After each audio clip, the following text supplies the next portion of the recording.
As one family, let us begin our celebration with our act of faith. In the name of the Father, and of the Son, and of the Holy Spirit.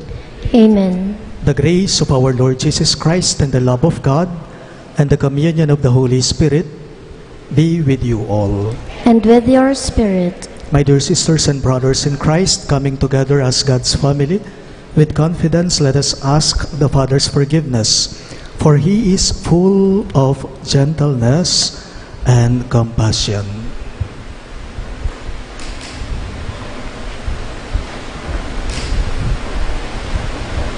All together we say, I confess to Almighty God and to you, my brothers and sisters, that I have greatly sinned in my thoughts and in my words, in what I have done and in what I have failed to do.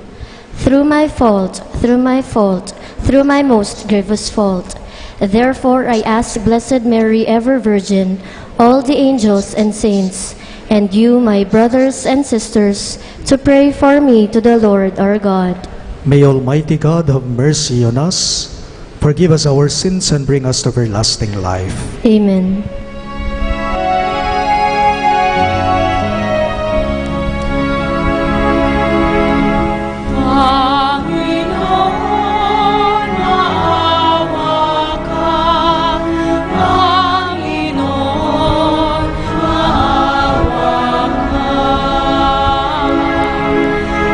Kristo, maawa ka. Kristo, maawa ka sa amin. Panginoon, maawa ka. Panginoon, maawa ka.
Take away the sins of the world, have mercy on us.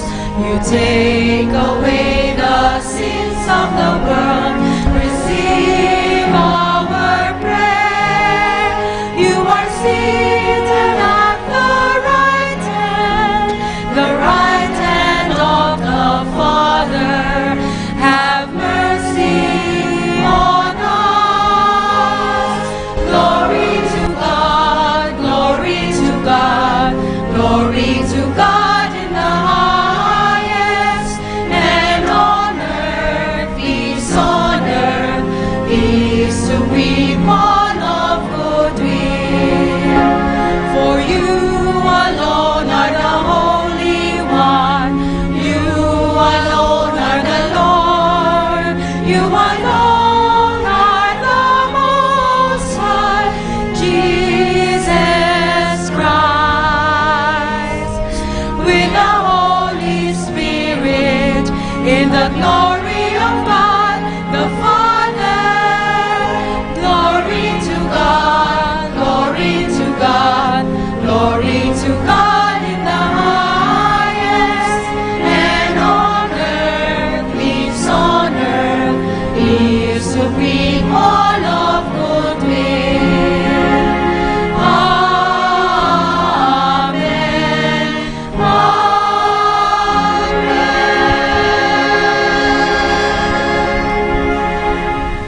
Let us pray. O God, who manifest your almighty power, above all pardoning and showing mercy, bestow, we pray, your grace abundantly upon us, and make those hastening to attain your promises heirs to the treasures of heaven.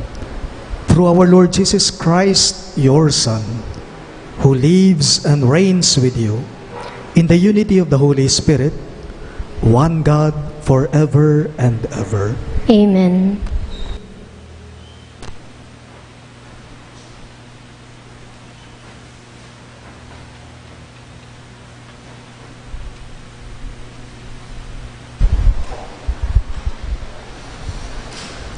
A reading from the book of the prophet Amos. Thus says the Lord, the God of hosts, woe to the complacent in Zion, lying upon beds of ivory, stretched comfortably on their couches. They eat lambs taken from the flock and calves from the stall.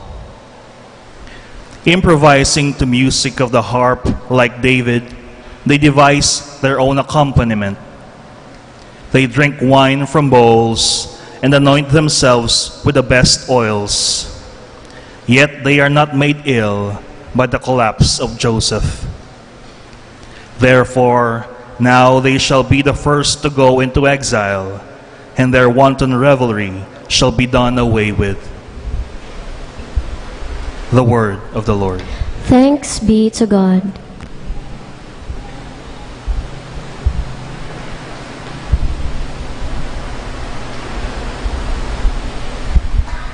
For our responsorial psalm, let our response be, Praise the Lord, my soul. Praise the Lord, my soul.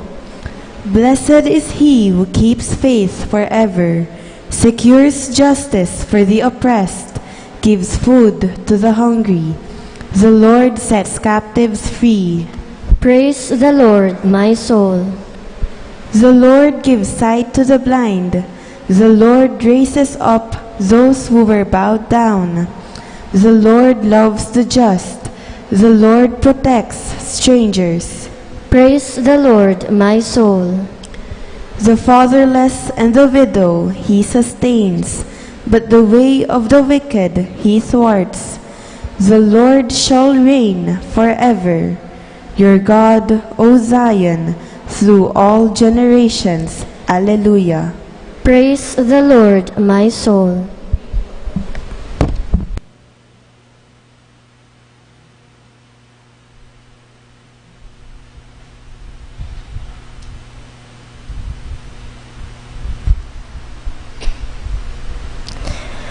A reading from the first letter of St. Paul to Timothy. But you, man of God, pursue righteousness, devotion, faith, love, patience, and gentleness. Compete well for the faith. Lay hold of eternal life, to which you were called when you made the noble confession in the presence of many witnesses. I charge you before God, who gives life to all things, and before Christ Jesus, who gave testimony under Pontius Pilate for the noble confession, to keep the commandment without stain or reproach, until the appearance of our Lord Jesus Christ, that the blessed and only ruler will make manifest at the proper time, the King of kings and Lord of lords, who alone has immortality, who dwells in an approachable light, and whom no human being has seen or can see. To him be honor and eternal power. Amen. The word of the Lord. Thanks be to God. We all rise to honor the Holy Gospel.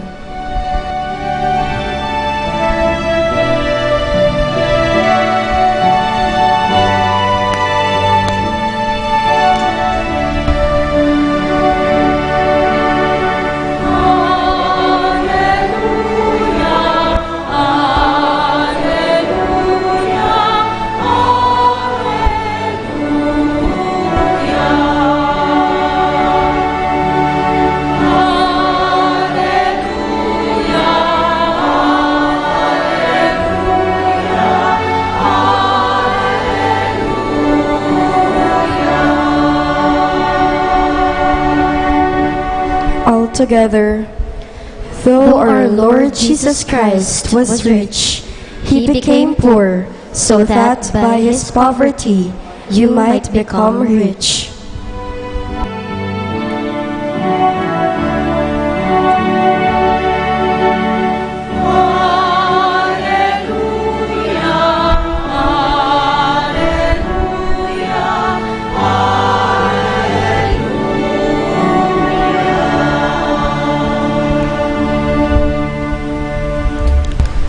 The Lord be with you. And with your spirit. A reading from the Holy Gospel according to St. Luke. Glory to you, O Lord.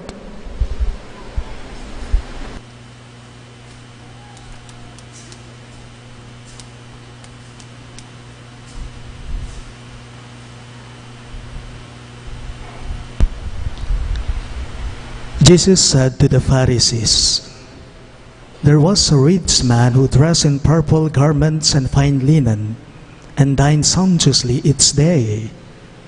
And lying at his door was a poor man named Lazarus, covered with sores, who would gladly have eaten his fill of the scraps that fell from the rich man's table.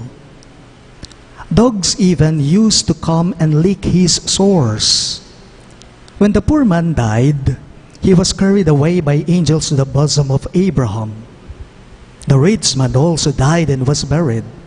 And from the netherworld, where he was in torment, he raised his eyes and saw Abraham far off, and Lazarus at his side.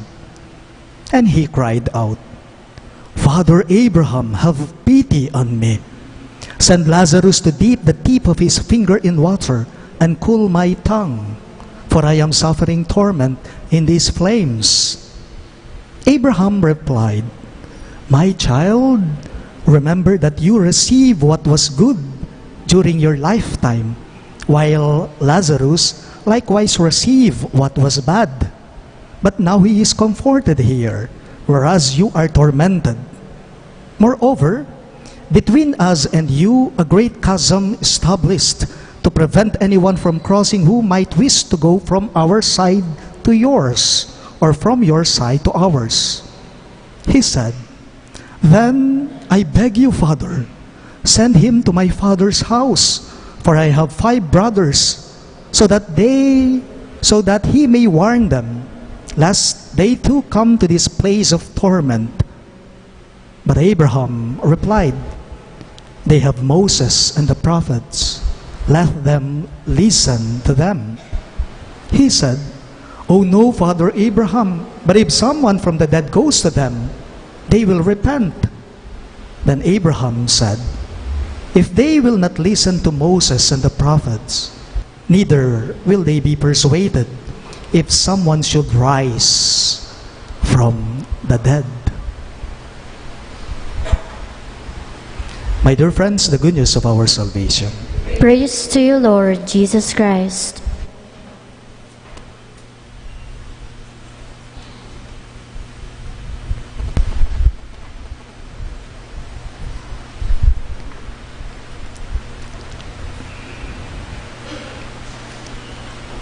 Pansinin po ninyo ang kwentong ito. Imagine this scene. Mayroon daw pong namatay na tao. At noong siya ay nasa harapan na ng pintuan ng langit, nung papasok na sana siya sa pintuan ng langit, sinabat siya ni San Pedro. Sabi po ni San Pedro sa namatay na taong ito, "Oops, sandali lang brother, sandali lang. Bago ka makapasok dito sa pintuan ng langit, i-check ko muna sa The Book of Life kung nandirito sa libro ang pangalan mo." Sabi po ni San Pedro dito sa namatay na tao. At chinek ng mabuti ni San Pedro sa listahan ng The Book of Life kung yung pangalan ng taong ito na pumapasok sa pintuan ng langit ay naroroon sa libro. At na-check nga ni St. Peter yung libro. At sinabi ni San Pedro dito sa tao, "Brother, wala ang pangalan mo sa libro." Ang ibig sabihin nito, diretso ka sa impyerno.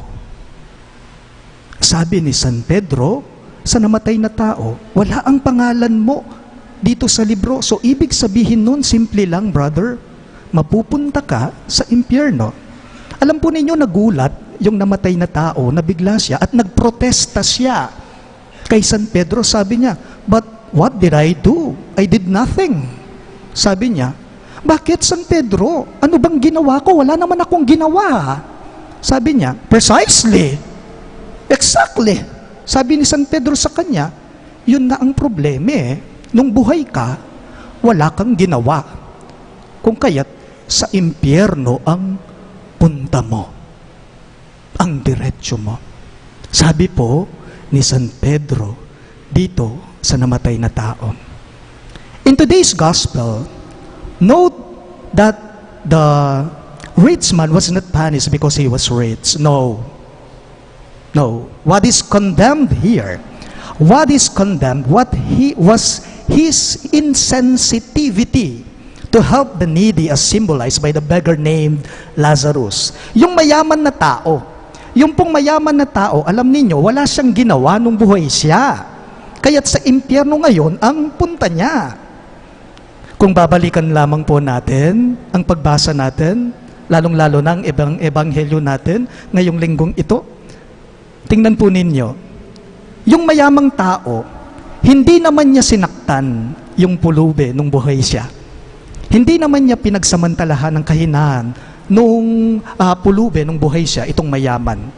Wala naman siyang ginawang masama sa nakakaawang taong itong mayaman. Sa madaling salita po, hindi niya pinerwisyo si Lazaro nung buhay siya. Pero ang tanong, bakit sa kahuli-hulihan yata, parang siya ang pinarusahan itong mayaman? Ano bang dahilan?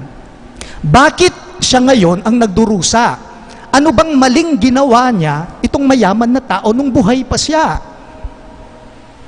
Alam po ninyo, katumbas din po ito ng maling pag-iisip natin o paniniwala natin. Halimbawa po, sinasabi mo sa sarili mo, wala akong pineperwisyong tao. Wala akong kasalanan, wala akong pananagutan, wala akong sabit sa harapan ng Diyos. Paalala lang po, hindi dahil wala kang pineperwisyong tao, mabuti ka ng tao, hindi po. At hindi dahil wala kang ginagawang masama, ay tama ka na. Hindi rin po yata. Hindi dahil wala kang pineperwisyong tao, mabuti ka ng tao, hindi basihan yon. At hindi dahil wala kang ginagawang masama, ay tama ka na. Hindi rin po yata. Base sa ating pagbasa, base sa ating ebanghelyo ngayong linggo, mali po ang ganyang paniniwala, ang pananaw na ganyan natin. Wala kang ang pineperwisyo, pero wala ka rin palang binibigyang benepisyo. Wala kang ang ginagawang masama, pero wala ka rin palang ginagawang mabuti sa iyong kapwa.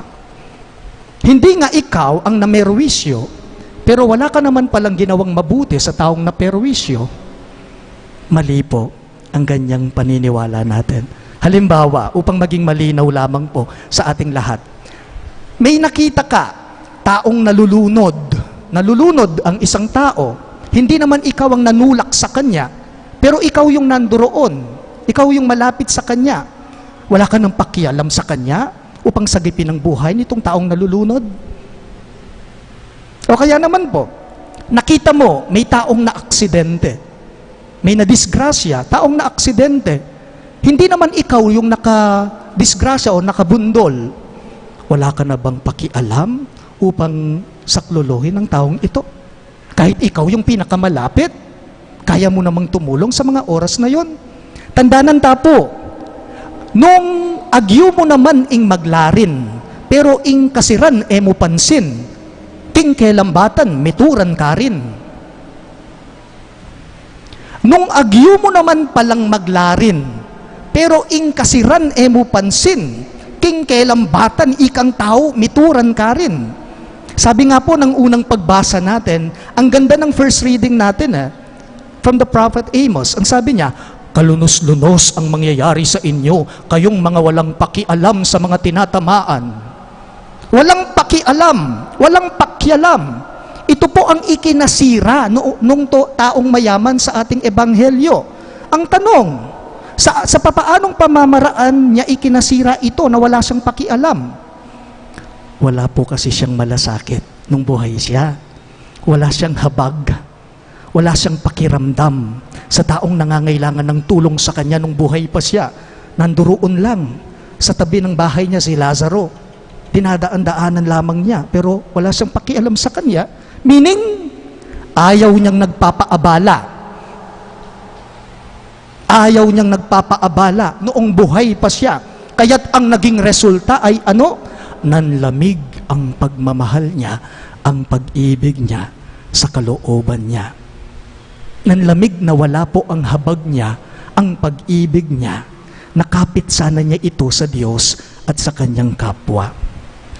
Paalala lamang po, kung nasanay na po tayo sa pagwawalang bahala sa iba, kung nasanay ka na sa pagwawalang bahala, kapag nasanay ka na wala ka ng pakialam sa iba, kung ayaw mong inaabala ka ng iba, ang pag-ibig sa iyo ay mapapalayo at mawawala. Bakit? Dahil ako po naniniwala, ang pagmamahal, ang pag-ibig ay abala. Abala ang pag-ibig. Ing lugod, pangabala. Ang ayaw nagpapaabala, ang pag-ibig niya ay nawawala. At ang hindi marunong umibig, magmahal, mapupunta siya sa lugar na walang pagmamahal, na walang pag-ibig. Ano itong lugar na ito? Sabi ng ebanghelyo natin, impyerno. Impyerno ang lugar na walang pag-ibig. Alam po ninyo ang nangyari sa mayamang tao sa ating ebanghelyo? Hindi naman po parusa ang kinahinatnan noong mayaman, kundi yun po ang natural na resulta ng buhay na walang pag-ibig. Ang impyerno ay hindi parusang nanggagaling sa Diyos. Ang impyerno ay hindi po parusang nanggagaling sa Diyos. Naniniwala ako, ang impyerno ay galing sa tao. Ito ay ang bunga, ito ang kahihinatnan ng buhay na walang pag-ibig. Hell, as Father James Keenan said, hell is not a punishment from God, but it is the conclusion of a life that fails to love. Hell is not a punishment from God, but the conclusion of a life that fails to love. Yung mayamang tao sa ating ebanghelyo, hindi po ang pera niya, hindi po ang ari-arian niya ang nakaperwisyo o nakadali sa kanya. Anong nakaperwisyo sa kanya? Ito po ay ang kanyang pag-ibig na nawala sa puso niya. Nawala yung habag niya sa puso niya dahil sa pagwawalang bahala niya. Yung mayaman, kaya niyang tumulong Kaya niya, pero wala siyang ginawa nung buhay pa siya. Nilalapitan na nga siya naman ay lumalayo pa. Sa madaling salita, ayaw niyang nagpapaabala. Nakakatawa po siya, yung mayamang tao sa ating ebanghelyo. Kasi noong buhay pa siya, alam ninyo, noong buhay pa siya, dapat siya yung naglilimos nagbibigay ng tulong. Pero itong mayaman, sa kabilang buhay, siya ngayon ang nagpapalimos. Ang taong hindi nahabag noon, ngayon sa kabilang buhay, nagpapalimos siya ng habag. Diba? Father Abraham, please have pity on me. Sabi niya. Hindi po pala siya nakakatawa. Nakakaawa siya. Bakit? Dahil nawala ang pag-ibig niya, ang habag niya sa kalooban niya. Kasi noong buhay pa siya, inilayo po niya ang sarili niya sa mga taong nangangailangan sana ng tulong sa kanya. Ang rich, ang mayaman, ang rich ngayon ay hindi na nila ma-rich. Kaya nga si Abraham, pati si Lazaro, ay hindi na siya maabot. Paalala lamang po, kung ngayon pa lamang po tayo, kung ngayon pa lamang po ay inilalayo na natin ang sarili natin sa iba, kahit sa kabilang buhay ay ganyan din po. Kaya't wag sana po nating ilayo. Wag sana tayong umiwas sa mga taong lumalapit sa atin upang matulungan sila. Malay mo, ang taong nagpapatulong o lumalapit sa iyo, siya ang magdadala sa iyo sa pintuan ng langit upang makapasok ka. Ita pong mabandi king ebanghelyo, ilazaruin niyang mabiyaya pa, nesi kaso. Bakit? Lumayo kasi siya, nagdetach siya sa nangangailangan sa kanya. Malay mo, kapag ka ikaw ang nangailangan, dahil sa sobrang layo mo, hindi ka na mapuntahan o hindi ka na matulungan. Masanting ya po, ing maya pabalita ngini, kay katamongan. Maragul ka nabangnan, karingke kang sasaupan. Malaking benepisyo ang may pagkakaloob sa iyo sa mga taong tinutulungan mo. Sa mga tinutulungan mo, masusukat nga naman ang laki at lalim ng pag-ibig sa puso mo.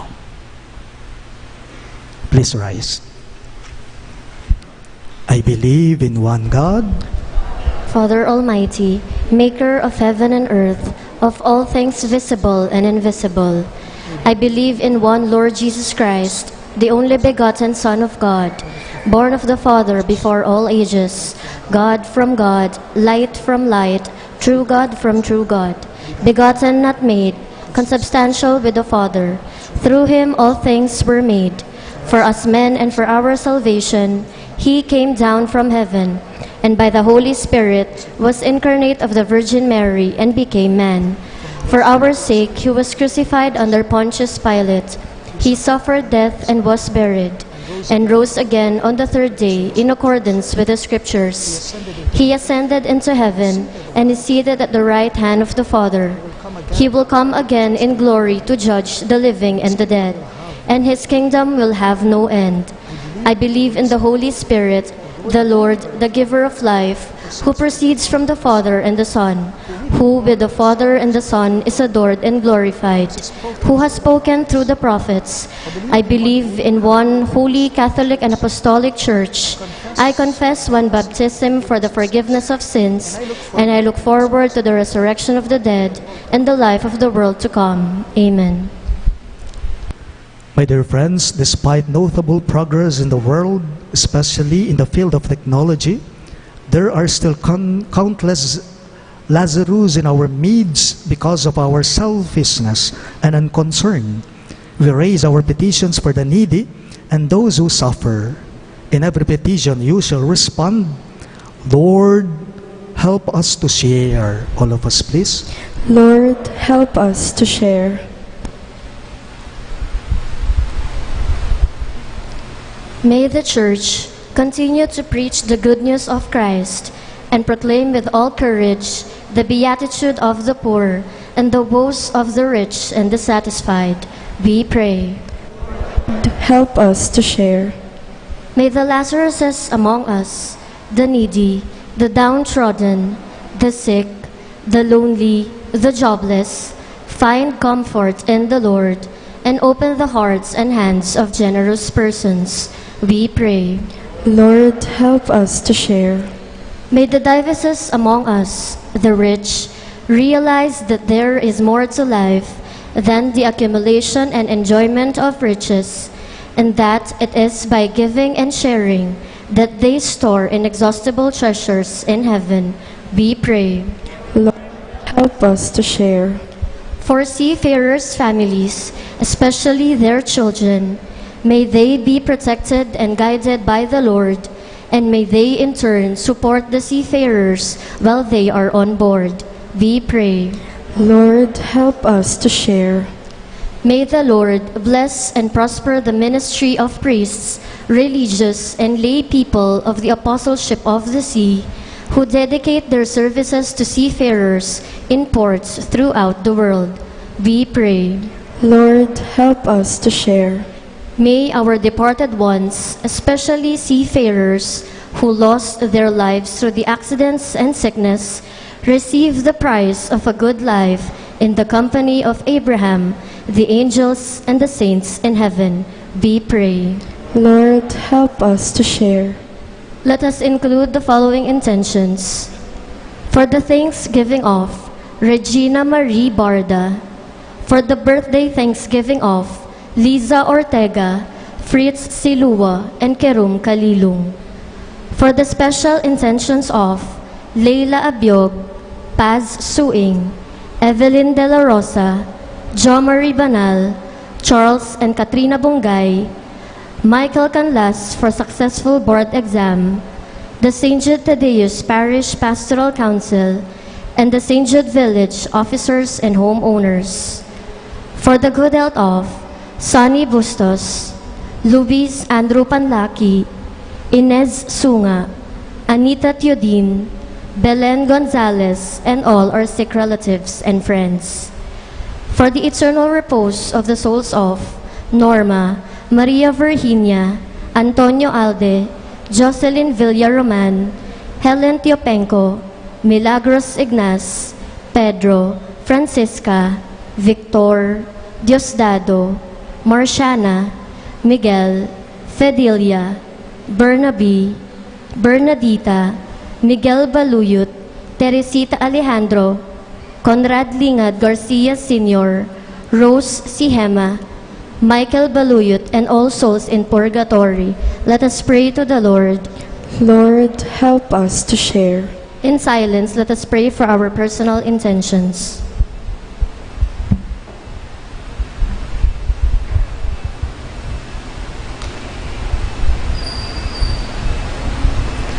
God our Father, answer our humble petitions. Open our hearts to the knocking of our needy neighbors, and so serve you through them. Receive also the prayers we offer to you on this day of celebration and concern for Filipino seafarers. We ask this through Christ our Lord. Amen.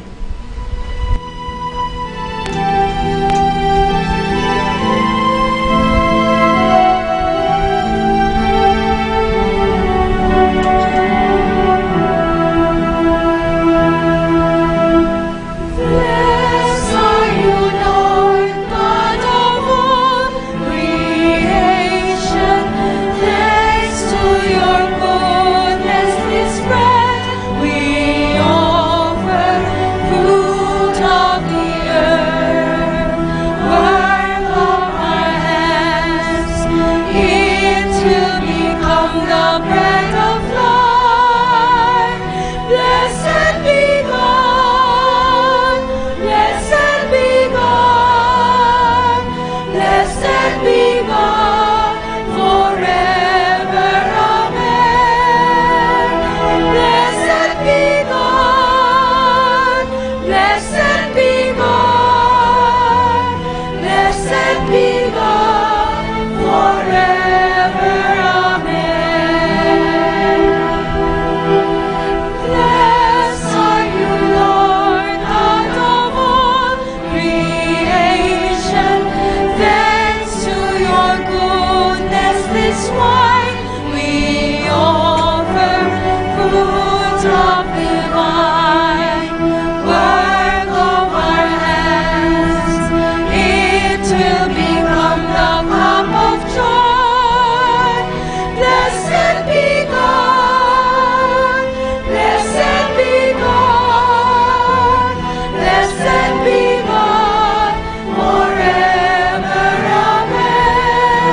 We all rise for the incensing.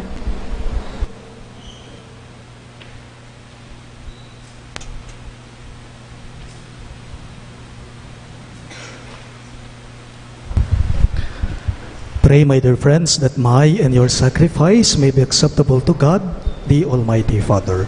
May the Lord accept the sacrifice at your hands for the praise and glory of His name, for our good and the good of all His church.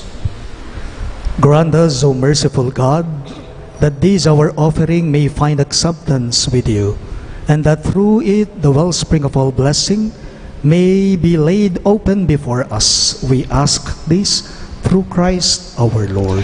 Amen. The Lord be with you. And with your spirit, Lift up your hearts. we lift them up to the Lord. Let us give thanks to the Lord our God. It is right and just. It is truly right and just, our duty and our salvation, always and everywhere to give you thanks, Lord, Holy Father, Almighty and Eternal God. For you laid the foundations of the world and have arranged the changing of times and seasons. You formed man in your own image and set humanity over the whole world in all its wonder, to rule in your name over all you have made, and forever praise you in your mighty works through Christ our Lord. And so, with all the angels we praise you, as in joyful celebration we acclaim.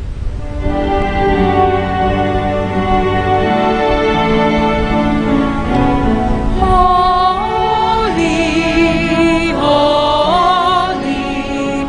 holy Lord God of hosts, heaven and earth are full of your glory. Hosanna, Hosanna, Hosanna in the highest. Blessed is he who comes in the name of the Lord. Hosanna, Hosanna, Hosanna in the highest.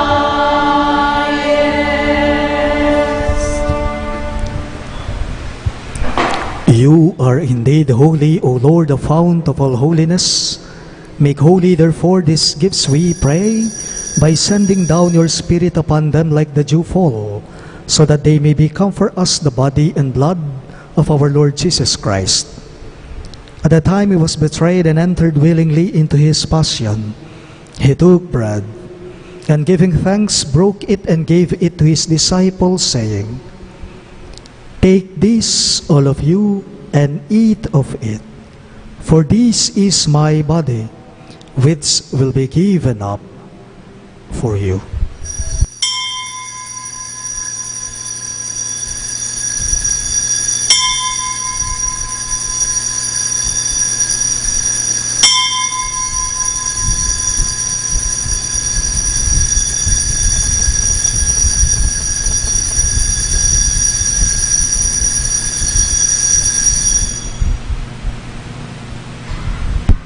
In a similar way, when supper was ended, he took the chalice, and once more giving thanks, he gave it to his disciples, saying, "Take this, all of you, and drink from it.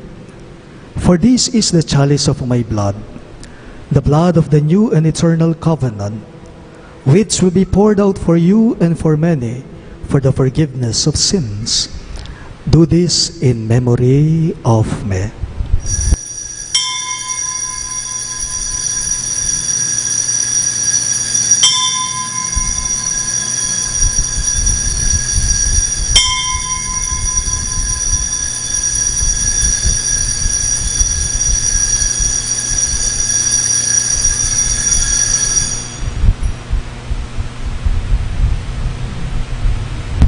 The mystery of faith.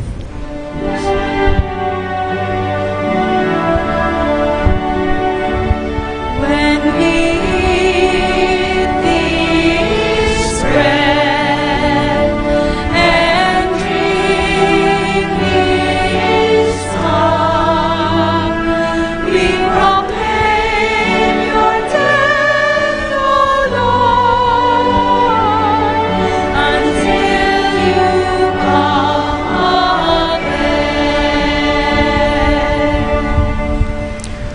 Therefore, as we celebrate the memorial of his death and resurrection, we offer you, Lord, the bread of life and the chalice of salvation, giving thanks that you have held us worthy to be in your presence and minister to you.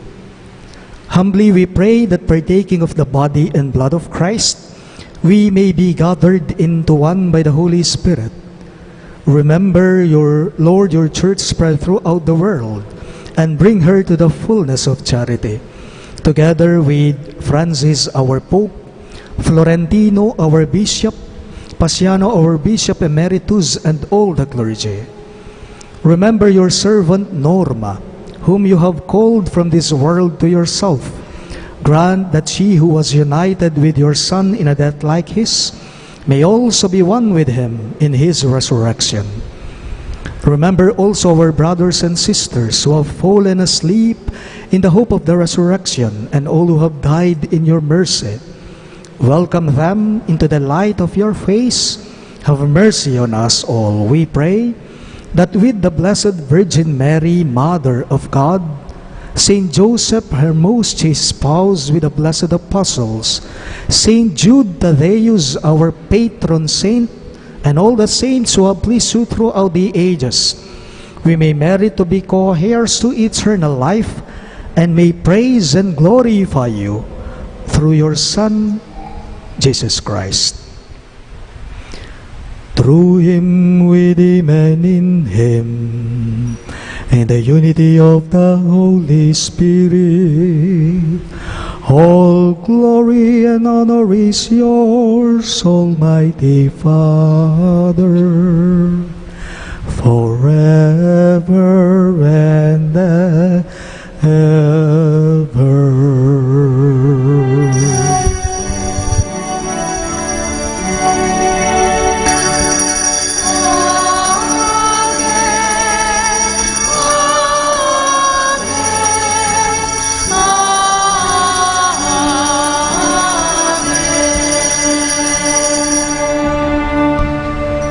Let us now pray for the coming of the kingdom as Jesus taught us.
Deliver us, Lord, we pray, from every evil. Graciously grant peace in our days, that by the hope of your mercy we may be always free from sin and safe from all distress, as we await the blessed hope and the coming of our Savior, Jesus Christ. For the kingdom, the power, and the glory are yours, now and forever. Lord Jesus Christ, who said to your apostles, "Peace I leave you, my peace I give you," look not on our sins, but on the faith of your church, and graciously grant her peace and unity in accordance with your will, who live and reign forever and ever. Amen. The peace of the Lord be with you always. And with your spirit. Let us offer each other the sign of peace. Peace be with you.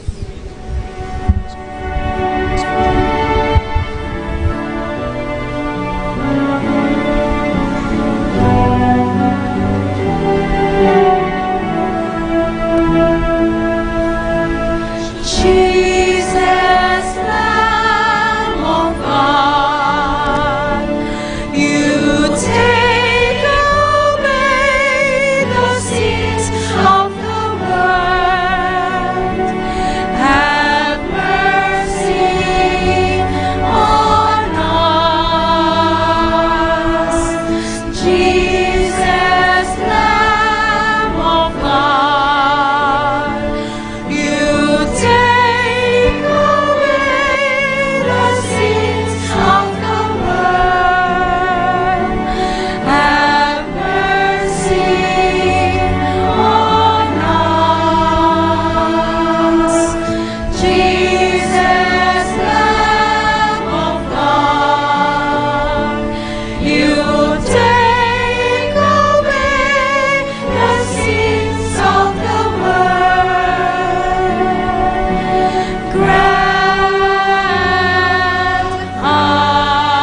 Behold Christ Jesus our Lord.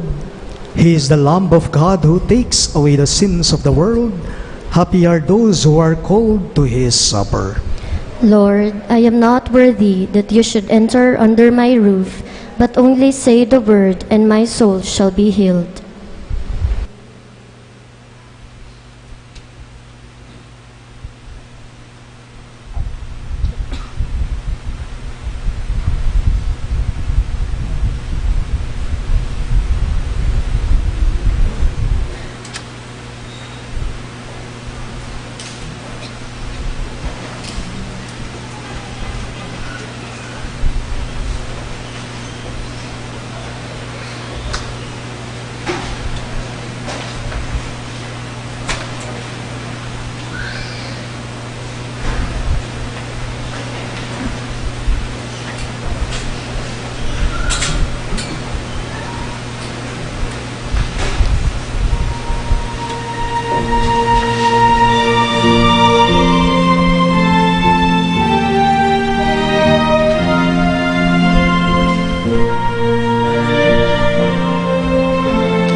Announcements.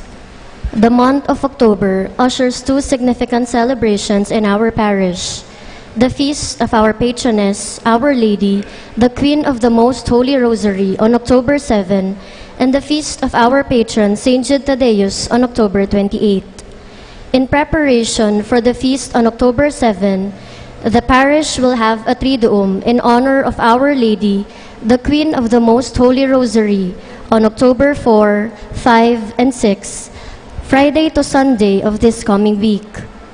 On October 7, which is a Monday, we commemorate her feast with the celebration of the Eucharist at 6:30 in the evening. Please come and join us in this celebration. On the other hand, in preparation for the feast of our patron, Saint Jude Thaddeus, we shall be having the traditional cluster masses on the first 3 Tuesdays of October, prior to the 9-day Mass Novena and the feast proper. The first cluster Mass, which is sponsored by the residents of clusters 1A and 1B, will be celebrated on October 1, this coming Tuesday, at the Small Oval at St. Rose Street, Phase 1.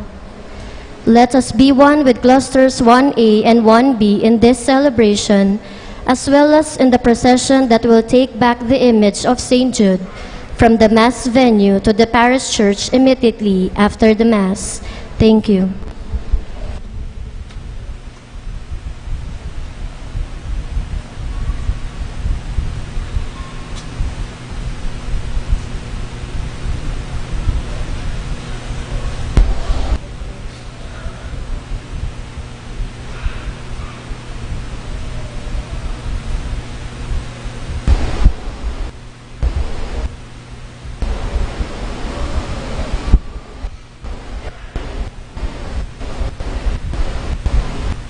Let us pray.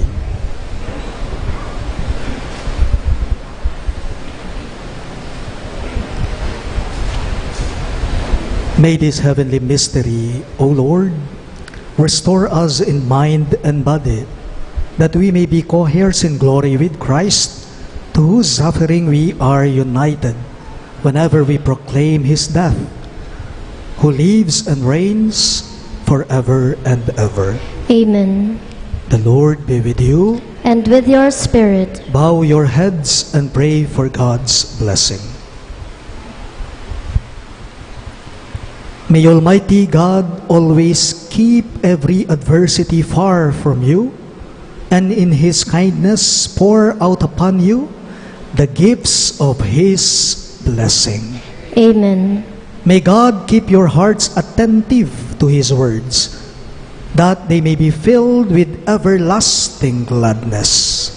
Amen. And so may you always understand what is good and right, and be found ever hastening along in the path of God's commands, made co-heirs with the citizens of heaven. Amen. And may the Almighty God bless you, the Father, and the Son, and the Holy Spirit. Amen. The Mass is ended, and our mission begins. Thanks be to God.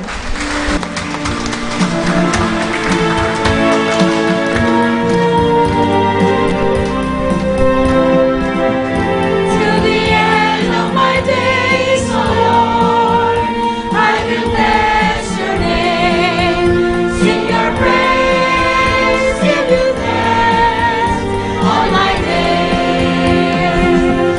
You have made me little less than a God, and have lavished my heart with your love.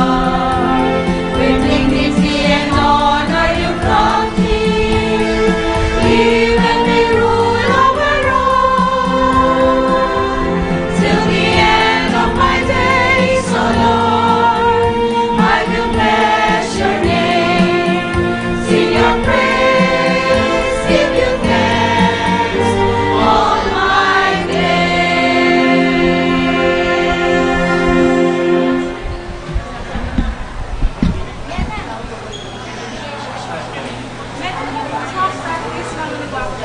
Loving and forgiving. Pilisan mo. Loving and forgiving.